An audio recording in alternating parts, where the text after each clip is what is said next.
Oh, what a day! What a lovely day!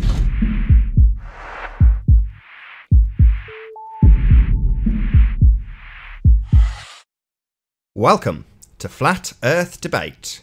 I'm your host, Nathan Oakley, and if you're new to this channel, or you have not done so already, be sure to subscribe and hit the bell notification icon to keep up to date with the Flat Earth Debate. If you would like to support this channel, there is a super chat that runs alongside each of these shows while they're live, and there's also a PayPal link in the info box below this video once it's rendered. But most importantly, if you would like to join the discussion, simply mute the page you are currently watching, then click the link in the info box below this video to join the panel and express your views on the shape of the Earth. If you do join, please don't swear. If you do, you'll be ejected, and if you are, please don't try to rejoin the stream using sock accounts. You'll be warmly welcomed back on the next stream. Please also share the show. Sharing the show obviously increases the live audience, but this in turn increases the chances of a more diverse panel. So please share the show.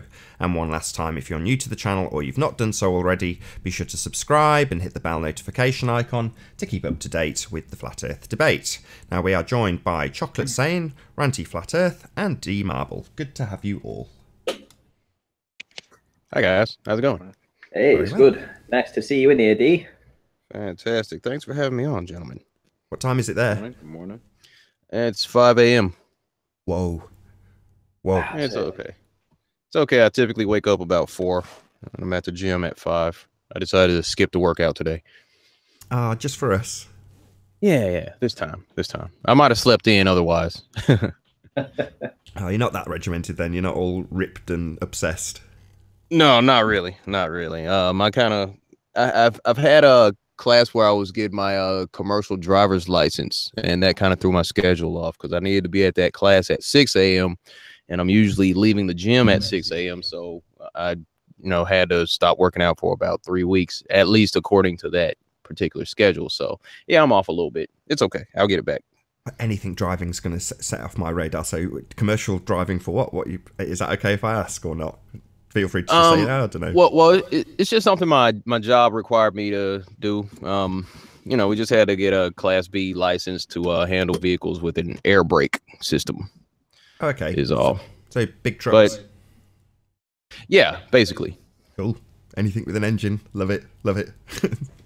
Right. So we typically do a bit of housekeeping. If that's good by you, D Marble, you can help us out. I hope we shall see. All right. Yeah, that's fine. Any signs of curvature, gentlemen? I've been looking for a couple years now. I haven't found it yet. Yeah, we're not very good at finding the curve as yet. Chocolate, you there? Any signs of curvature? Not that I can find. Fair enough. What about axial rotation? And as Ranty's on the panel, specifically of an Earth-based variety. Any axial rotation, gentlemen? Not from me. Failing today. Nothing here. No? Nada. Any signs of gravity? No. Not lately. What about the self-perpetuating molten iron core at the centre of presupposed spherical Earth? Any signs of that, gentlemen? Not one. I got some nice pictures online I could show you, but I mean most of them are cartoons, so not going to be able to help too much with that. Got my hopes up when you said pictures. Yeah. No signs of that molten iron core, gentlemen. What about the radius itself, the presupposition of R? Any evidence of Earth-based radius, gentlemen? No, and considering that Mick West, the father of R, should we call him the father of R? No, wanker. Well, anyway, he actually said that he has a presupposition of R. So, essentially, if he's saying that there is no actual proof of R, that's good enough for me. Yeah, but is there any signs of proof? There's a few people throwing it out there. Have been in the past. Any scientific evidence of R? No. Nope, struggling, mate. Can't find it. I got nothing. Well, last but not least, then, the pressurized system next to a vacuum. Anybody had that demonstrated to them at all? Pressurized system next to a lower pressure system or vacuum? Anybody? Fail. Anybody? Fail. Can't do it, mate. I'll do this one in Spanish. No. Well, maybe we should get straight onto your hunt for the curvature then, D Marvel. All right. So last week, you guys may have heard, I conducted an experiment of sorts. It was kind of a laser test. I had an idea on the Saturday before that particular test took place, and I just couldn't find anybody to do this thing with me. I have a really bright flashlight, and I had an idea. Because we're in the Pacific Northwest in Washington State, there's a lot of bodies of water around here, and there's quite a few connected to the Pacific Ocean. We were on the Puget Sound, and the distance between us was 10.3 miles. Now, Mark he had the laser fixed, let's say 12 feet above sea level, just to be fair. I was at a distance 10.3 miles away from him at a beach adjacent to where he was across the water. And I mean, there was a point where I was live streaming. He turns the laser on. I could see the laser through my P900. I had the P900 down almost as low as a tripod gets, is without cranking that last part of the neck. I mean, there was a point where I even took my phone, which could still see the laser across the water 10 miles away, and almost put it in the water, put it on the ground, and then I moved it up, and we could still see the laser from actually sea level. So the beam should have been obstructed by at least 25 feet of curvature or bulging water at that distance, but no, that didn't happen. And one of these things that I keep getting from the globe believers, they're saying that's been debunked already because they used one of their magic words, refraction. Have you ever heard about that one, Nathan? No, that's new on me. Never heard of that before. Yeah. So I've heard this 1,000 times in the last week, so I decided to go ahead and look into refraction, the whole idea of light passing through one medium and through it to come out the side of another. And I'm not buying it. I'm not buying it because the examples that I saw, let me see the definition of refraction: the fact or phenomenon of light, radio waves, etc., being deflected in passing obliquely through the interface between one medium and another, or through a medium of varying density. Now, that definition says basically that the light has to go into one thing, like a glass of water or a prism, and then come out the other side. Okay. The issue with their argument of refraction is that the laser beam was fired parallel to the surface of the water. It wasn't fired into the water. So the argument of refraction kind of falls flat, pun intended. Well, yes and no. What you're describing is absolutely real. Refraction is real. It absolutely unequivocally does exist. It does happen. Oh, it does. However, it does. I agree. But that's not what they're talking about. The Globers are talking about terrestrial refraction. Oh my God. So terrestrial refraction is the bending of light at a rate of 7/6 of the presupposed radius of the Earth. That's terrestrial refraction. Something entirely different to actual refraction. Ah, okay. Good to know. Now I got to go record some more video. So, what they're wanting us to believe is that the laser beam is some way or another bending over 25 feet of curved water and able to meet my eyes on the other side of the shore. That's basically what the argument is, and it makes absolutely no sense. Because we all know from a very simple standpoint what happens between, or what happens if there's a light in the distance and there's something between you and the light.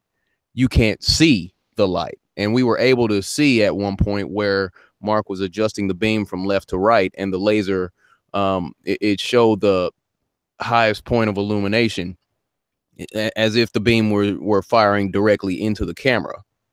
So we're looking at the source of the light from 10 miles away, and that should have been obstructed by bulging water, but that didn't happen. So the you know, the one saying that that test has been debunked already. I'm not exactly sure if they can demonstrate how it's been debunked, but I'm waiting to see it. I wouldn't really pay any attention to those people that say it's been debunked. They could film a cat meowing, and then they would say that they debunked your video. That's how lame they are. Honestly, I've had it a lot with the stuff that I've been filming. I've heard it before. Terrestrial refraction. You know, I mean, we're seeing things from 200 feet beyond the curve. You know, oh yeah, it's all been loomed up. It's a hologram. It's, you know, that's what we're told that we're seeing. We know that's rubbish. We see it because it's there. That's our simple explanation. They have to make this fantastical thing up called terrestrial refraction that bends the light around. And as for the divergence of the beam and stuff like that, that still doesn't stop the fact that the light still had to have encountered a hump, which would have been the bulge at their perceived horizon, and then gone over that and into your camera lens. So that divergence stuff, when they were saying about the divergence of the laser beam, that doesn't watch, because it still has. It can only diverge up because it'll still be encountering the hump at approximately what, 4.5 miles from an elevation of about 12 feet. So how did that then come back down again and into your camera lens? It couldn't happen. You would have seen it. You would have seen it in like a half moon shape, because it would have hit the horizon and been cut off and then spread out. So that's so yeah. So I mean, I wouldn't listen to all that stuff. All those people that saying debunked, what they're doing is they're clinging onto that little spinny ball. They don't want to let go of that. I know. And what I tried to do was make this as clear to see as you can get it. You know, I wanted to show our positions on the map. You know, I showed Mark's position, took pictures from both places. I did the fade ins, as you can see on the screen, and you know, just want to make everything very simple, very easy to see, you know, easy to understand. So this is my position, that's his position. There's, you know, the one island there, and then there's a second one right next to it, and that's where I see the laser, and just put all the numbers up. And the thing is, and I talked about this video the other night, there's the one from the Discovery Channel when they did their laser experiment. You know, there were some issues with that with that video in particular, and the way that they carried out that particular experiment. The globe believers, they hold the Discovery Channel to a much more lenient standard of experimentation, because there was so much editing in between. There was commentary, there were interviews in between. There was one point where the laser beam was on the side of the boat, and then there was one cut scene where the people were talking on the boat. The lady was talking to the guy on the boat, and the laser in one scene was on her shoulder. It was covering her neck, like the beam had spread out from when it was on the boat. Like one cut earlier, they're talking, the beam's on her, and then the next scene, the beam's on the side of the boat, and they just ride the boat off. So I mean, we weren't told who these people were. They were volunteers, that's all we knew. And I mean, there were just issues with that whole thing. So that whole Discovery Channel experiment, that was a lot less technical than mine was, because they didn't even tell us exactly where they were. We didn't see any numbers flash on the screen. I didn't hear them say anything about refraction. I didn't hear anything about that, but you know, I didn't hear anything about beam divergence or light dispersion. I didn't hear any of that stuff from their video. But, you know, the globe believers, they'll come back to us and say, aha, we got it. This is our smoking gun. See, the laser was higher. I'm like, well, the laser beam could have been manipulated because they cut the scene from the lady on the beach so many times. How do we know? Debunked. Sorry. Because they wouldn't let us get away with that, would they? Absolutely you could not. Tell it was just made for television. That wasn't a real experiment. I don't care if it was called Discovery Channel or not. No. Yep. Yeah, they were selective with the truth. And that's what you find with a lot of ballers or people like that believe in the globe, is that they are dishonest and they won't show the good and the bad. All they have is a belief, and that's all it is. What we're doing is breaking through that belief, and we're trying to make them understand, you know what? Eventually, you saying terrestrial refraction is going to sound so dumb when we have so much evidence. I mean, that 220-mile test that was released about a week ago. Have you seen that video? I have not. I believe someone sent it to me just yesterday. I didn't have a chance to look at it though. Well, I mean, if that can be verified, I mean, it looks pretty legit. I mean, that is just sensation. 220 miles away, he saw this mountain, and it was only, I think, 1,500 feet tall. And he was basically seeing it to the base.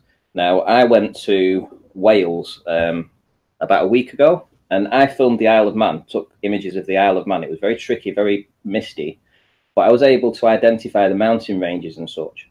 And I was able to conclusively show that I was getting down to at least 200 feet above sea level. Right now, the curvature calcs, if you believe still them, should have been 1,400 feet missing. 1,400 feet. I mean, we're talking the Isle of Man was over 60 miles away. Wow. When I was filming this. Yeah. While we've got this, sorry to interrupt, Ranty, just while we've got this on screen, Daryl, can you just talk us through, again, because it's visual now as well, what's going on? I know it's obvious, but just for those who may not be aware of what's literally happening right now. Okay, well, let me see. Let me go back. All right, so yeah, what's happening now? This is the shot where this is on the left-hand corner here. That's the video that's being taken from my P900. I just decided to go ahead and edit that into the video. So the main video in the larger box, that's from a live stream that I was doing at the same time. You can see the laser from the other side. And at this point, the phone is at a level of about 3 feet above sea level. So I walk forward a little bit in front of the camera, and here's where I put the phone on the ground, where everybody could still see the laser in the distance. There were about 150 people or so watching that live stream, and you could still see the laser across the water, even if the phone was on the ground. So I walk forward, I put the phone almost into the water, and we could still see the laser from a distance, you know? So I just thought that's as simple as it can be. That's as easy to see as, you know, it gets. If you can see a laser from 10 miles away, I don't believe that over the course of, you know, beyond 10 miles, water starts to bend and bulge and turn into a, no, that doesn't happen. So I'm thinking about going into retirement, actually, because, like, what else is there after that? You'll get the bug. You'll have the bug for doing this. Yeah. That laser that you've got is really good. I mean, you gave me the link where you can buy it. Are you thinking of upgrading to get the 5,000 watt one, and perhaps doing some longer tests? Well, here's the thing. It wasn't even my laser. It was actually my buddy Mark's laser. He had the idea. I called him on Saturday, and I just had a really bright flashlight that I bought a while back, and I figured, you know, if it were dark enough, I'd be able to see that flashlight from the other side and be able to film that and say, haha, okay, so we could see the flashlight. Boom, there it is.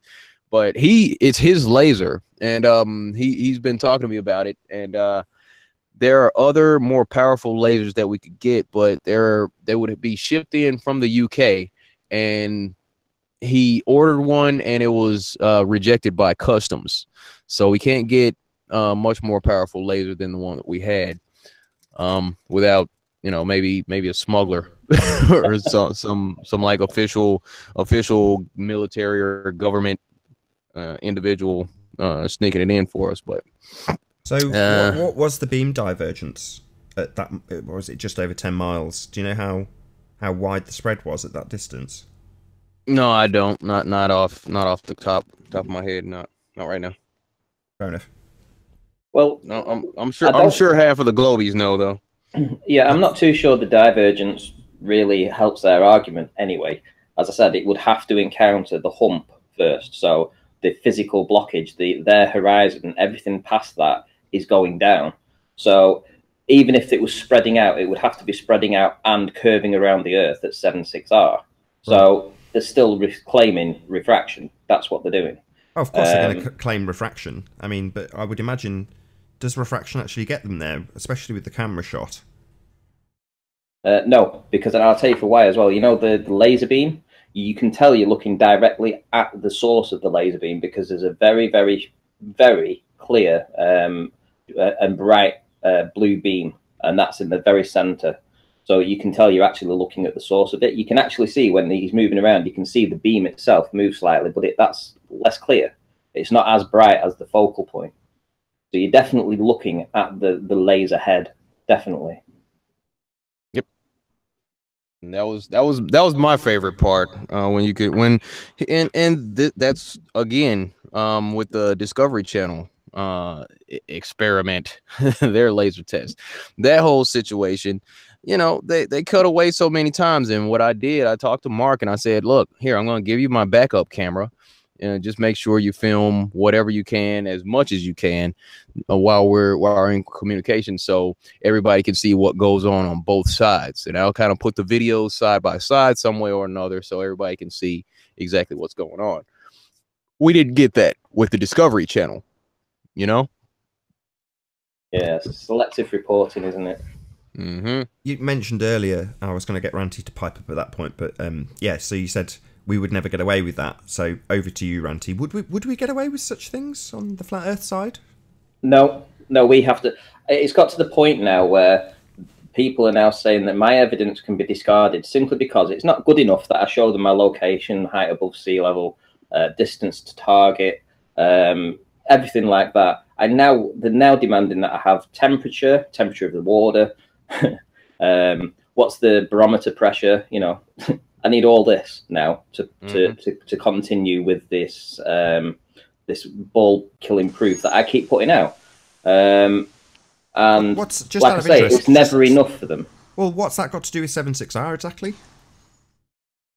76R, nothing. Well, they're asking you for all this information, presumably so they can calculate some sort of refraction, but it's already done for you, lads.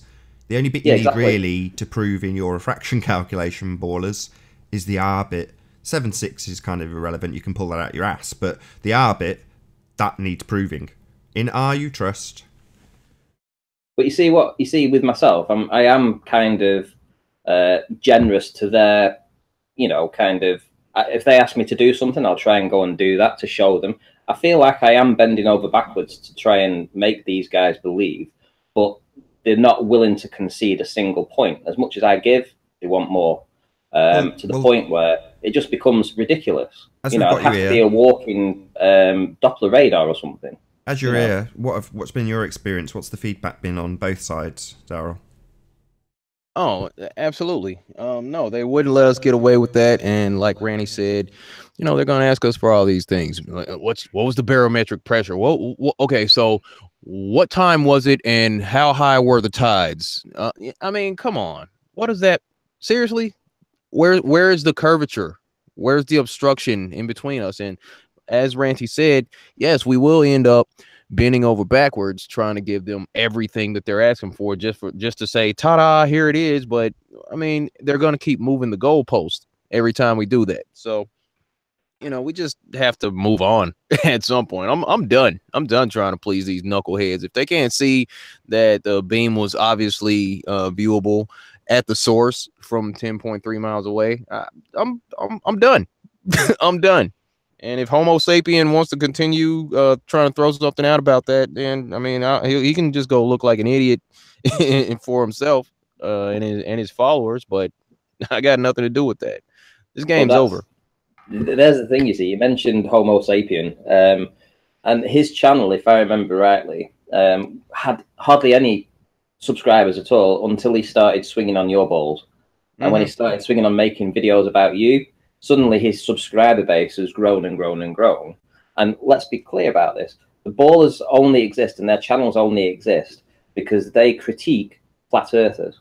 That's their only position in having. They don't have their own original content. Their content is going and getting flat earther content and then discussing it. Yeah.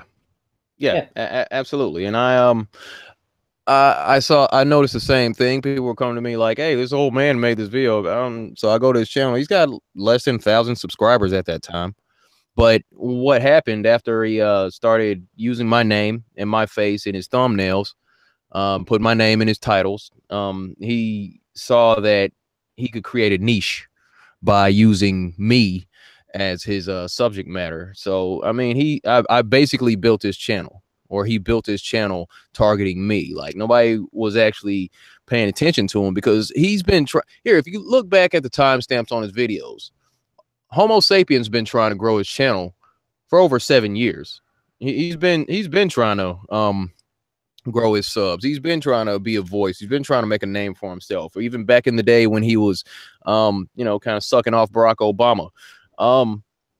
You know, he's been doing this for 7 years, and he was nowhere until he started featuring me. That guy's a scrub. And I hope one of these knuckleheads gets back to him. So someone in the chat saying, what an arrogant wanker. Not at all, right? D-Marble's built his channel, and I can totally relate. And when other parasites and leeches come along and basically just parasite off your good name, he's not being arrogant in saying that. It's just a fact. So screw you, chat room, guests, valued viewers. Please subscribe. Yeah, pretty much.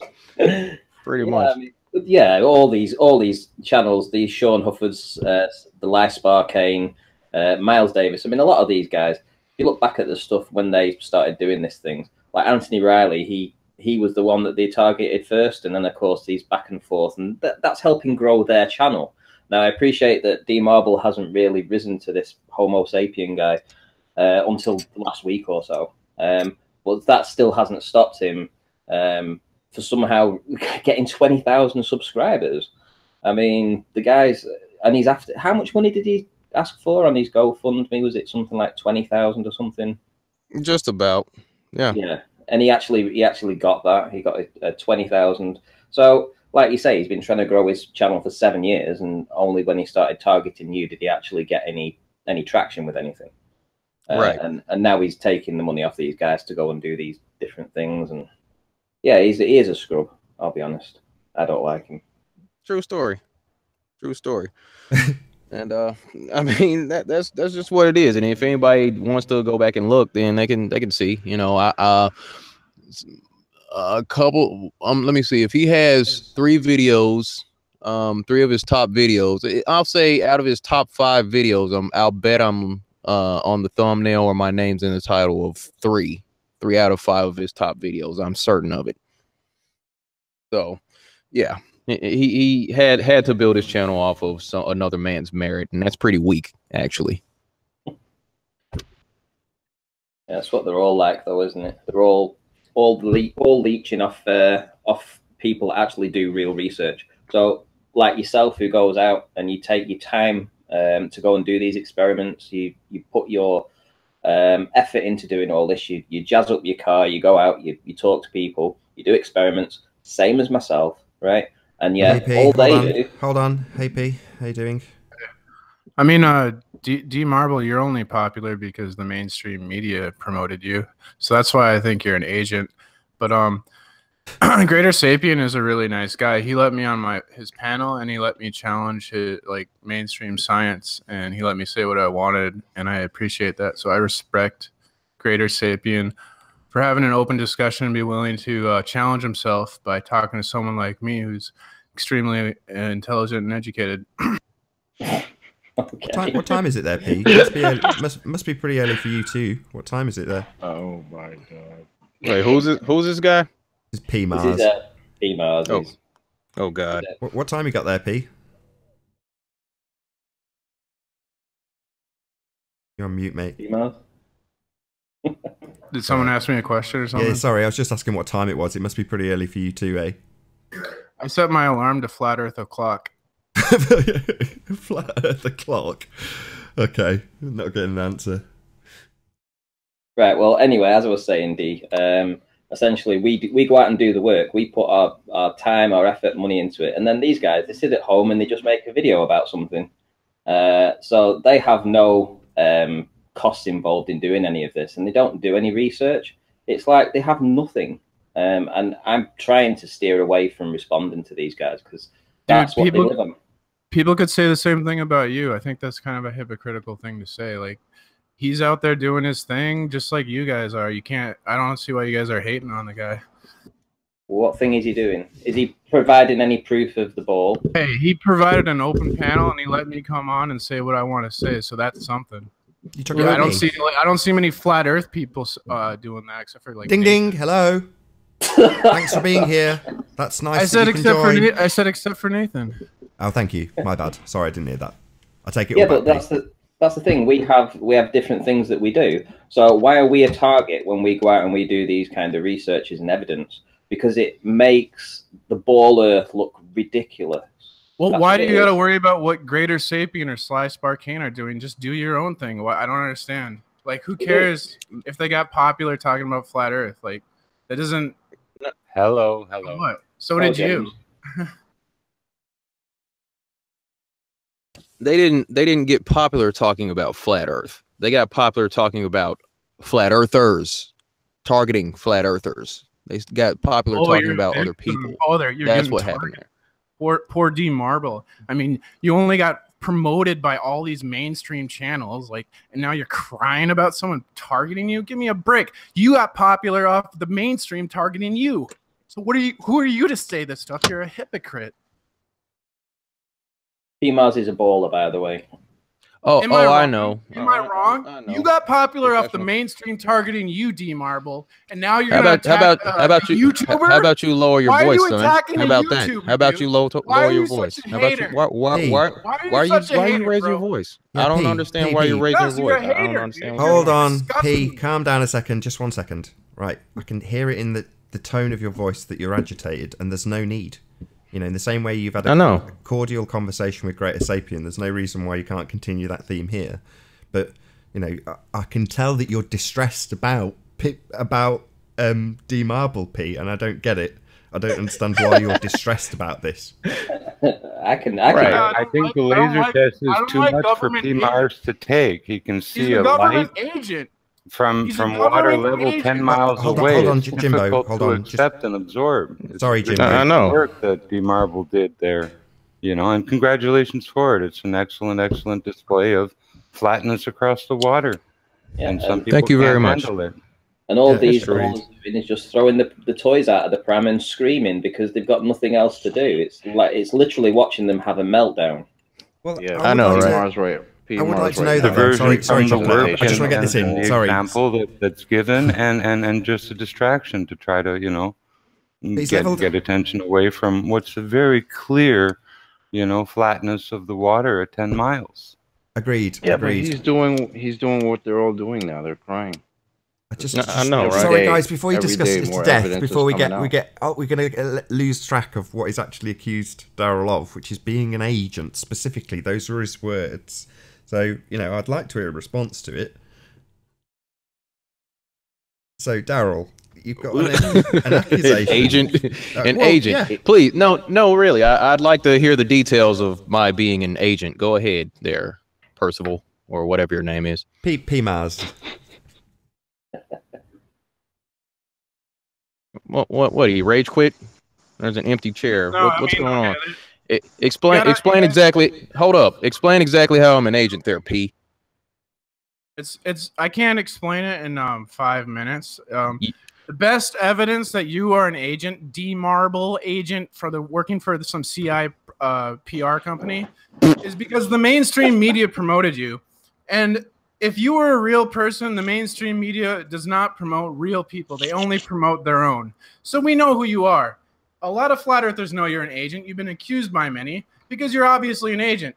Now, to understand the evidence, you have to do tons and tons of research. I can't explain it in 5 minutes on a panel. You got to read books. You got to study the CIA and how counterintelligence works. Hold on, wait. Books, something no one on this panel is willing to do. Man, you sound like somebody freaking stole your cat this morning, man. What happened, kid? I know. What's wrong with you? That's P-Mars.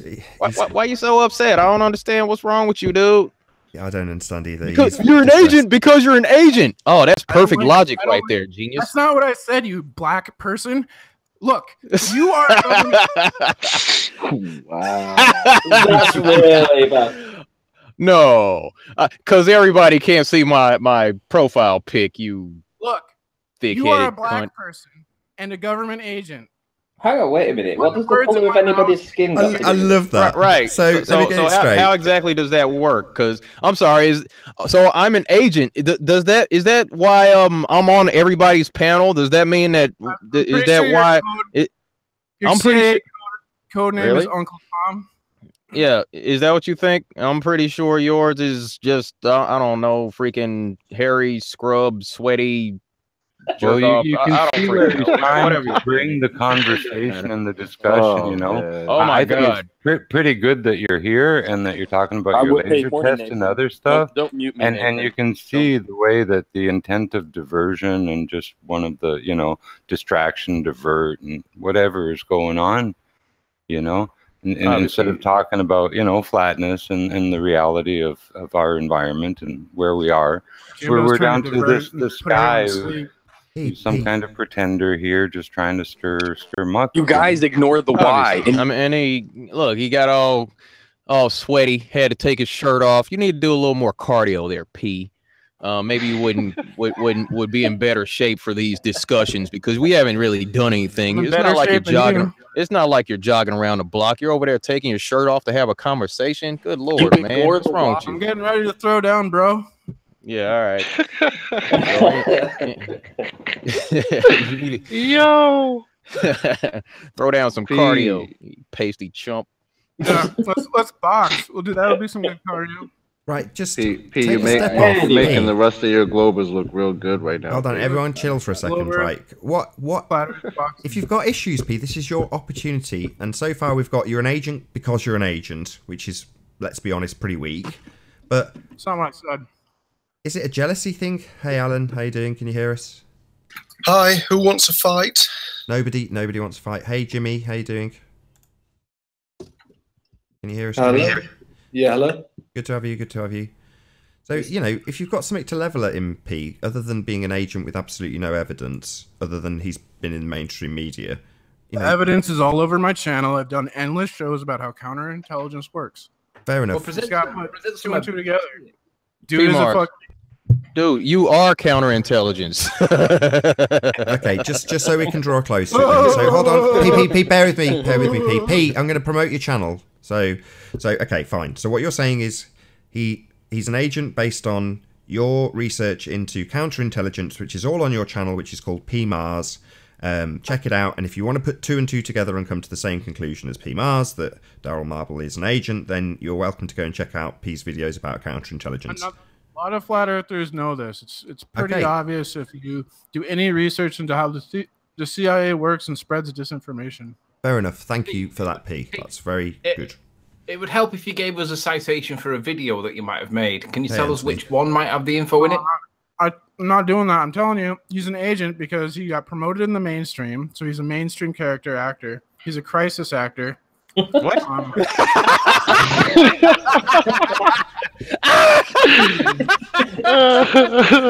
No. Oh. Tell another one. Tell another breakfast. One. Tell another one. Go ahead.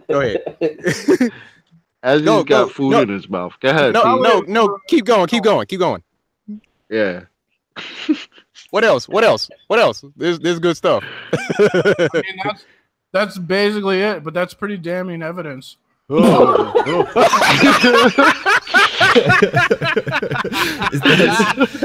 Yes, you can. Really? You can... I mean,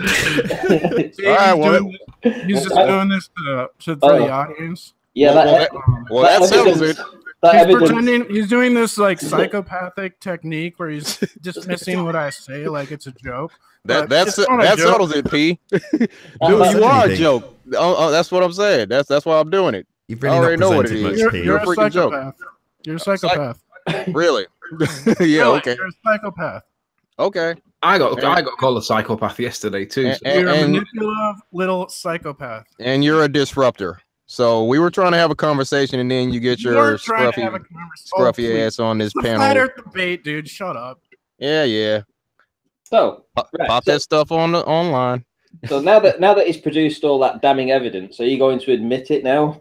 Where was it? Where's the confession? I missed it, Ramsey. Where was that evidence? I didn't see it. Yeah, yeah. It was in that word salad that he was talking. Oh, right. Is that what's counted as evidence on the ball side then? Words? That's it. Yeah. Sounds a bit like the gravity evidence, doesn't it? Just words. Oh my God. You were promoted by the mainstream. Wow. Okay. Here. Which one? What mainstream? There, P. Mars. Go ahead. Flat earther. Go ahead. Your government approved resistance. Government approved. Are you sure? I'm positive. I'm HIV based on. Yeah. I'll bet you are. Based on what? You need to talk to your boyfriend about that, by the way. So based on what am I government approved resistance? I already explained this shit to you guys. Yeah, well, part of it's on his channel, and you can put 2 and 2 together, didn't you get? Okay. It's not fair for me to have to provide all this like hardcore evidence. Like, I obviously this is coming from a globe earther. I love it. It's not fair that I should have to present evidence. You're I'm right, not a Pete. globe earther black person. But hold on, that's the second time you've done that. What's with this, right? I know you're absolutely itching to call the guy a nigger because you're really racist. What's with this? It's like, we're talking why have you just as racist, P, by saying black person? Me to be able to like just 20 years of research, but no evidence, eh? 20 years of research. 20 years, but no evidence, eh? What's with the racism? I don't get it. I don't get it. I don't know. No evidence. Yeah, but you're leveling. You're leveling at him. The knowledge. It sounds like it hurt while you were, shoving it there. I think P's genuinely got an issue. P's genuinely got an issue with him being black. And your voice, you have the most monotone, boring voice I've ever heard. Like, anyone want to fucking go to sleep? No swearing, please. No swearing. P, have you taken your medication today? Not today. I doubt it. No, I reckon he's doubled up. Because what? So, yeah. I got a really good workout in last night. My testosterone is like off the charts right now. But I want to know. More like a quarter dose of no doubt. He's a burning ball of manly rage right now. I do want to know the answer, though, P. I do want to know the answer because you've joined the stream repeatedly and said nigger, nigger, nigger over and over again. Now you've got somebody that you obviously dislike for whatever reason. You've accused of being an agent. And then you modify your language with the same exact racist intonation, but you're calling him black person. So what's your issue? What's your issue with black people? Their skin is black. I want to know. Me really? Too. You turned me off bananas too there, P. Mars. That's pretty serious too with what you did with that banana. To be honest, I don't actually think P. Mars is actually racist. I think he runs out of ideas to slur people with and he resorts to racism because he's got nothing left. Because I guarantee he wouldn't say that to a black person's face. Nah, he wouldn't say that. Guarantee it, brother. I saw a black cop. He's running so fast. I'll bet good money. Nah, P. Mars, I'll punch you in the mouth if you said that dumb stuff to my face, chump. I would love it if you punched me in the mouth, because then I would murder you. I'll bet. Yeah, okay. And I like. But you wouldn't say it to my face. That's the point. That's the genesis of this whole thing. You're a freaking coward. And you wouldn't say it to my face. I'm not a coward. If there's anything, I'm not a coward. Okay. Yeah, you wouldn't say that to my face. T-Marble. Garen. What up? You wouldn't say it. I wouldn't say it to your face, to my face. Okay. Anyway, so what's up, Nathan? Send it into farce. Yeah. T-Marble. Yes, sir. I do apologize. I came late to the debate, and I caught you talking about Greater Sapien, and I'm just wondering what your response was to the video. I do apologize. It's just done, so I do apologize if you've already discussed it. Well, what video? I don't know if he's done a video since last week. It was on August the 9th, sorry. The 9th. Oh yeah. Message to D-Marble on his laser test. Oh yeah. Well, we already discussed what he talked about. I mean, he talked about refraction, light dispersion, beam divergence, and all. I mean, the same lame excuses that I've heard so many times in the comments from these ball lovers. And what's your thoughts on the laser divergence? I mean, well, no. I mean, I'll acknowledge that refraction is a thing, that which has been scientifically proven, same as light dispersion and beam divergence. I mean, these things are obviously fact, but there's another fact. It's called there's supposed to be obstruction between myself and the light source on the other side, and there was none. So screw your beam divergence, refraction, and light dispersion. Yeah. Where's the curvature? Yeah, from 1 inch off the water. Except that light bends the way they tell us it does. It's still got to bend around a curve. Show me any shadow that gets cast around a corner. Doesn't happen. Right. So I mean that's what he came out with, and it looked like he kind of choked those out as if I wasn't going to go look into what he was saying. But yeah, come on now, we all know that saying that refraction and divergence are not important in this. Then. Yeah, not the way you described them all. No, okay. No. They're minimal. They're very minimal in the case of this laser test, anyway. Negligible is the word. You know, in this one, it's negligible. Yeah, negligible. Well, I've brought this up too. I mean, we can talk all we want about the idea and the concept of refraction, but do we have any quantifiable variables where if D Marble produces the barometric pressure, if he produces the temperature, we can say this is exactly what you're going to see. Exactly, because if it's not, it's irrelevant. No, it's irrelevant anyway, because that's not the refraction they're dealing with. They're just dealing with terrestrial refraction at 76R. So, again, if anybody ever says R, it's like, okay, how are you calculating it for this Earth-based model with terrestrial refraction? Oh, right, you've got a presupposed radius. Oh, right, so it's a begging the question fallacy on top of a begging the question fallacy when you apply 76R to a presupposed radius Earth that you've got no scientific evidence for. So it's a begging the question fallacy on steroids when they refer to refraction. When we refer to refraction, we can quantify it. We can talk about actual effects that can be quantified. They just talk about 76R. That's terrestrial refraction.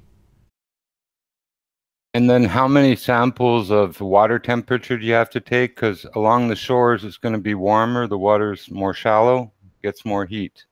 You know, there are different temperatures across a bay or a lake, you know. So, I mean, how many temperature samples for the water? How many air temperature samples across the distance do you want? Come on, you know. It's a light and a visual test, I agree. And refraction is an element when it's very noticeable and very pronounced. In this instance, you know, these light beams are basically straight. And how does perspective affect the experiment? Apparently not very much, because if a cell phone camera from less than a foot off the water can still see the beam from, you know, 10 miles away, not much. Sorry, I've got to interrupt. That Can we beam stop? doesn't have much vertical height to it. Sorry, so Jimbo. it doesn't have angle of incline or... Can we stop calling it an experiment? Laser test, fine. Observation, fine. It's not an experiment. It was a test. Yes. Yeah. Just to see what you see. My bad. But we don't see, like, you know, I don't know, even what, 40 feet of arc, a lump, a lens shape on the water, nothing like that. There's nothing obstructing that beam of light. There's nothing. You see straight into that lens. There's a very, very sharp, very light point that you know you're looking directly into the laser beam right at its source. That's how you know you're looking directly at it. You're not looking at the beam of it. You're looking directly into the actual laser. Yeah, I beam. agree. Yeah. It's the same when we did the lighthouse observation at St. Bees at night time with Nathan. I know this is the thing that everybody, or that Cat Earth saw me and Nathan chatting on Skype afterwards. And Nathan said, don't publish that because they'll just twist it. And Nathan got called a liar or whatever it was he got called. But essentially, we were looking at the lighthouse light. We were not looking at a projected beam because we don't see Gotham City-style beams. We see light, and we see it at source. So if you can see that light, it ain't bending. It's straight, and that's the way we saw it. But because all the ballers are dishonest, they will tell us that we're looking at bendy light, and we're looking at it at source with our own eyes, and it's not bending. But that's what they will argue. I've got that up on screen now. So this is the lighthouse we're talking about, and at one stage during the debate at about number 77-ish or 77 onwards, there was a challenge put out to take a picture of this lighthouse at, let me get it right, 31 and a bit miles. Is that right, Anthony? 31.3 miles, I think it was, yep, yeah. 31 and a bit. Close enough. From the car park, which is at about an elevation at high tide of about 20 feet, low tide about, it's 10-metre difference, isn't there? Yeah, but it's between 20 and 40 feet, depending on where the tide exactly is. Yeah, so worst case scenario, call it 40 feet. So you're 40 feet above sea level, and this thing's 31 miles away. By this thing, I mean this lighthouse. This is Mackold Lighthouse. And we did, you know, Anthony's other half went out with a swish camera and tried to capture it because it was much better, much bigger sensor. And she did almost immediately. It like literally took her a matter of minutes to catch it. And once she had, in other words, you knew which direction you were looking at to see it. It had the correct flash pattern and all the rest of it. It was that light. There was no two ways about it. And you could see it from 31 miles away at about, you know, give or take, about 30 feet above sea level. Just incredible, really. But at the time, it's like, well, no, they will just apply refraction to the light itself. The Fresnel... what's it called? I forgot. All this was on the top of my head when we were talking about it at the time. There's a Fresnel dispersion pattern that this light would go into based on the type of lens that a lighthouse has. And my argument would be that they would just say that it's dispersed out in the same way as they're saying the same thing to you now, Daryl, with the beam diversion of the laser beam. So you've got a similar argument with the Fresnel effect, whatever it may be. I've forgotten the name. But yeah, that's the only argument you ever end up in. So my argument to Anthony was like, nah, let's just not use this as an argument when we can see the actual lighthouse and they're saying it's a hologram. You know, it gets worse than them saying about stuff bending around the curve of the earth. When that's happening, effectively they're saying you're not really seeing it. You know, it's not really where you see it. It's, you know, it's being bent around the curve of the earth, and the curve of the earth is actually in the way of this lighthouse. You can't really see it. And for me, that was a much stronger argument than a light flashing on a black, you know, literally it's a black, you know, the frame of the picture that you've got is black with a light flashing, and that, you know, you could easily say, well, that proves nothing. It could be anything. You could be miles away, even though she's spinning the camera and showing her location and all the rest of it, and we're all going, wow, look, there it is. That for me wasn't enough, especially when you could easily fudge the mathematics with refraction and the Fresnel dispersion. So I said, nah, they'll just use it as a globe proof or words to that effect.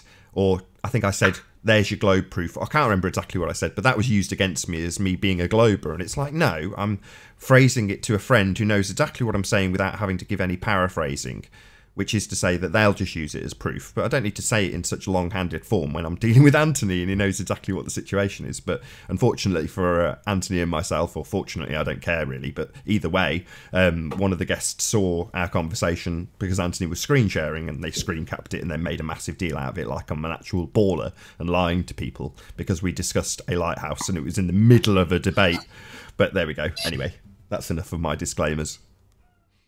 Well, some of the new IR filters and stuff is gonna just kick more ass as far as globers go. It's been game over a long time. It's going to be even more so, you know. It's fighting denial and delusion, you know. All these people grasping at straws and refraction and looming hyenas, and it's just, you know, it's a done deal. It's flat. We know it. It's fighting delusional people living a group psychosis, a group hypnosis. Explain two pole stars, though. Say again, Jimmy. I just said, but you can't explain two pole stars. What do you mean? Explain them. On the flat plane. Yeah, you walk across and then you see them. What more do you need? It's like when we have a presupposition that you are looking at them on a sphere, then you can then extrapolate out a globe proof by affirming the consequent. So, like most things, we see them. They're there. Jimmy, let me ask you back. How did you work out the distance to the sun at 93 million miles? Where did that actual number come from? Various people calculating it over the eons. Who was it? Don't know. Sticks in the ground, mate. Well, I've been looking at where that 93 million mile sun figure came from, and I can't find anybody that cited it. And it's one of those empirical requirements that you guys can like cite your evidence. And I don't know where that information comes from. I genuinely don't know. But I would challenge you to go and try and find it, because Doesn't seem to be out there, but somehow somebody somewhere has made that claim, and we can't cite where it's come from. So the question then becomes, well, whatever the stars may or may not be, you don't even know the distance to the sun. You're told it's 93, but no one knows where it's come from. Yeah, but it's like when you... What do you mean, but? What do you mean, but? There's no buts. You don't know the distance to the sun, mate. It stops at that point. You don't know the distance to the sun. No, you don't. Nobody knows where it comes from. No one knows where it comes from. Oh. It comes from parallax measured from Kepler's third law on interplanetary motion, but the actual number itself, not the scale, but the number, doesn't seem to be registered anywhere. I don't know. I can't find where it comes from. Well, you can insert any number you like. Jaron recently did a video about this. So as long as you can scale it any way you like, up or down, that's why the distance to the sun has changed. Yep, you can scale it to anything. Even 32 to 3,400 miles and 30 away and 32 miles across works fine too. Yeah, it worked for sailing for eons. So you guys believe it's 3,000 miles away? Well, hang on, D Marble, are you still there, mate? Yeah, I don't know. I just want to answer. Sorry, hold on. Sorry, Branty. To answer Jimmy's question, no. And the reason is simple. I don't know what the sun is, and I'm happy to admit that. Very big of you. You went to try and film the 24-hour sun, if I remember rightly. How did that go? Went quite well, actually. Ooh, hey, we can go over that one too. put up lots of numbers and lots of info about that. So I went to Alaska during summer solstice, and we did our filming by a place called Murphy's Dome in Fairbanks. So we got up it was one of the higher points in that area. Chris Taylor, he took me up there, and we basically sat in his car for about 25 hours or so. We had to get set up, and I'm outside the car. I had to jump out and get the time lapse. I'm doing 50-minute lapses on my P900, so every 48 minutes or so my alarm goes off, so I'll wake up. Really sorry to interrupt. Get outside. Can you remember what the video is called? And I'll bring it up while you're talking about it. Can you remember the title?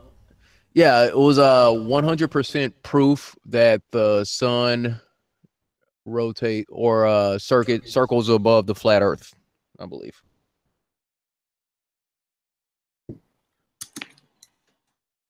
Gonna go over that one. Oh, I've got it. Talk you through this one. That was a fun trip. Because you was there for a few days, weren't you? Yeah, I was out there for about 4 days, and yeah, it was got there that Wednesday, and we were out there that night. Then let me see, the next morning, yeah, it was just a few days. We only got about 5 hours of sleep in between missions, but it's all good. Let me see. Hey, that's one of mine. Is this the right one? All right. Yeah, I believe. Yeah, that's it. That should be it. So yeah, I just went through the first few minutes, going off of the things that we know, that the Earth is flat, that the Earth is stationary.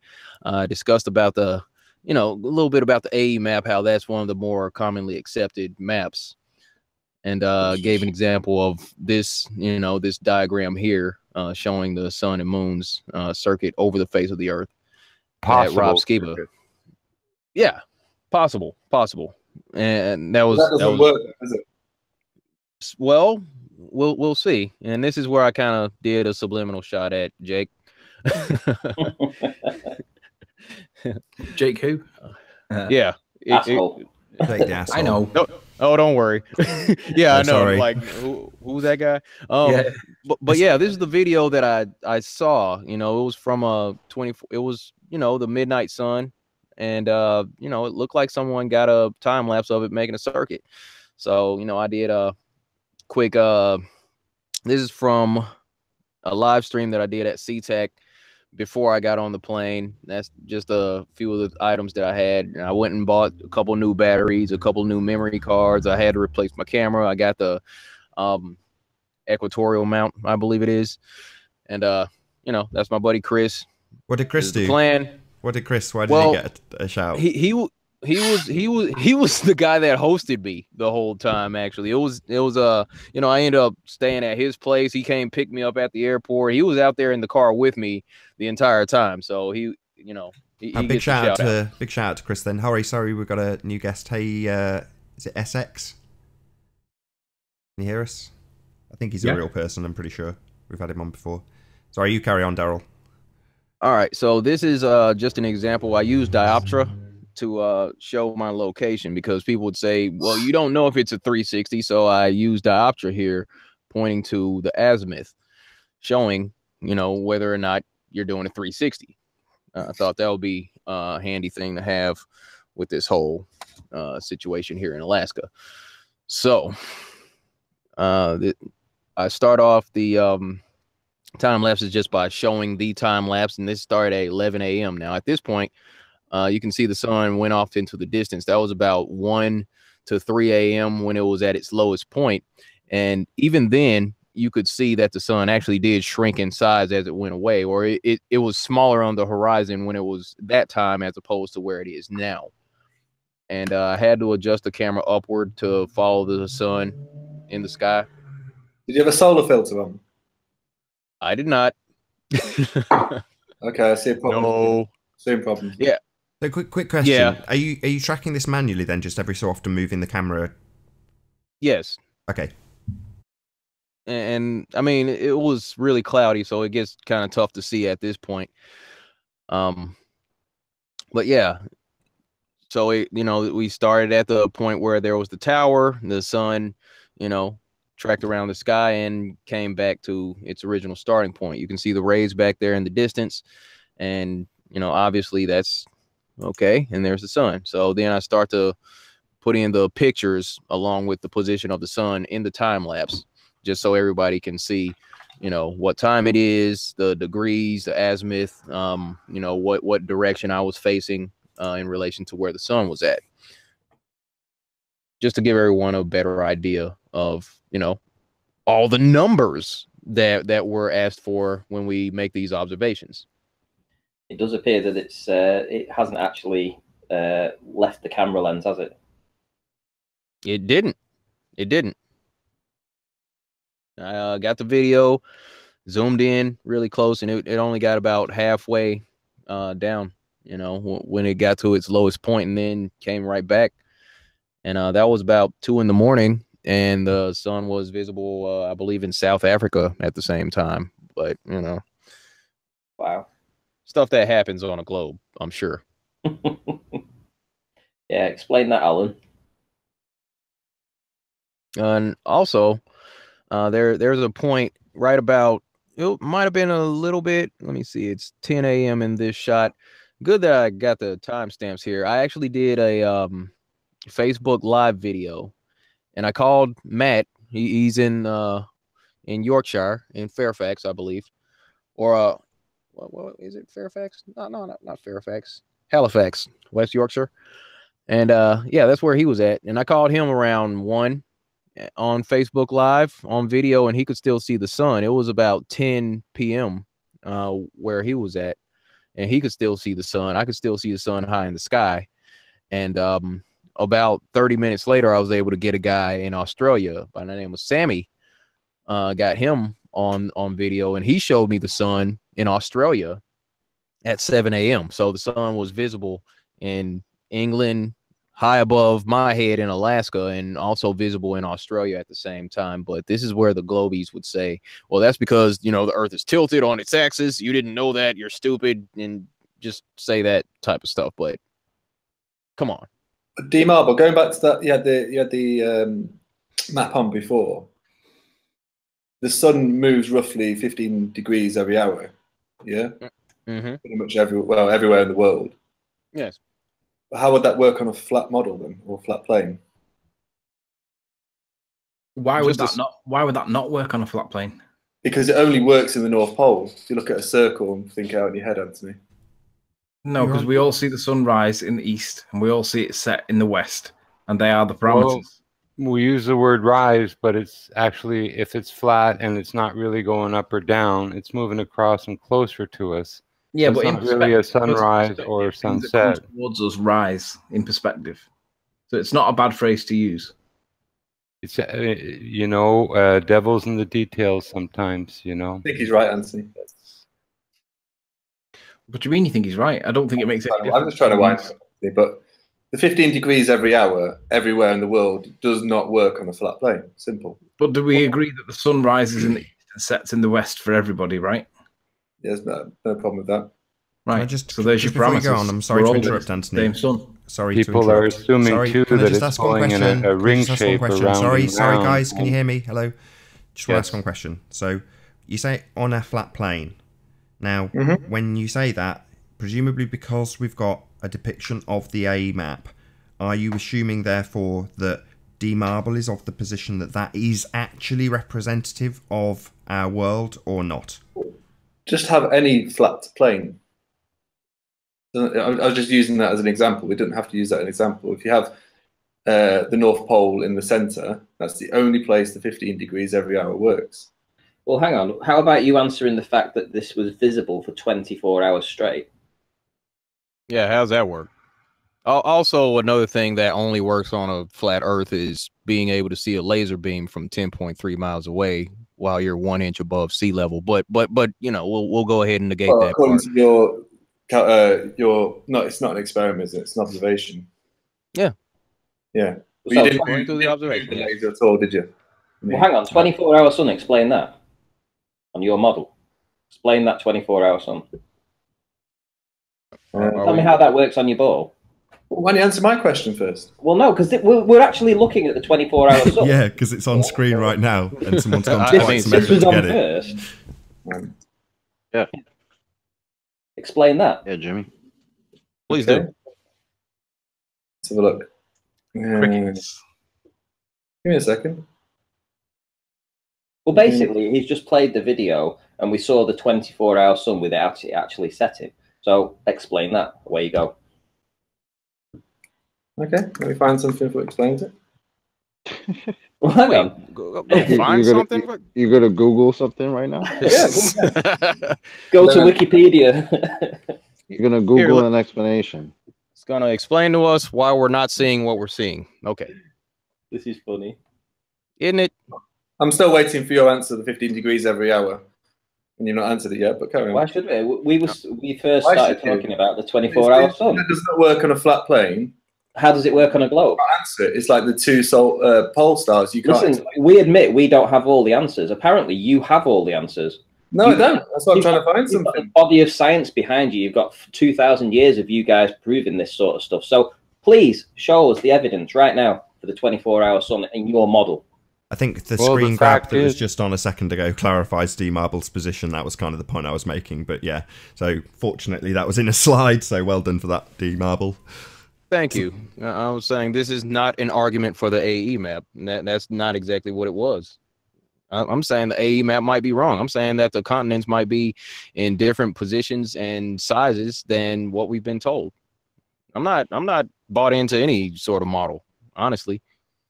Same here. Same here. But I'm saying on a flat plane, both the 15 degrees every hour and the two pole stars cannot work. It's impossible. Well, the motion and our propulsion through space would mean that our constellations would always be changing. We'd have different night skies over the years and millenniums. It's all fixed. Everything is predictable, like part of a machine, a construction.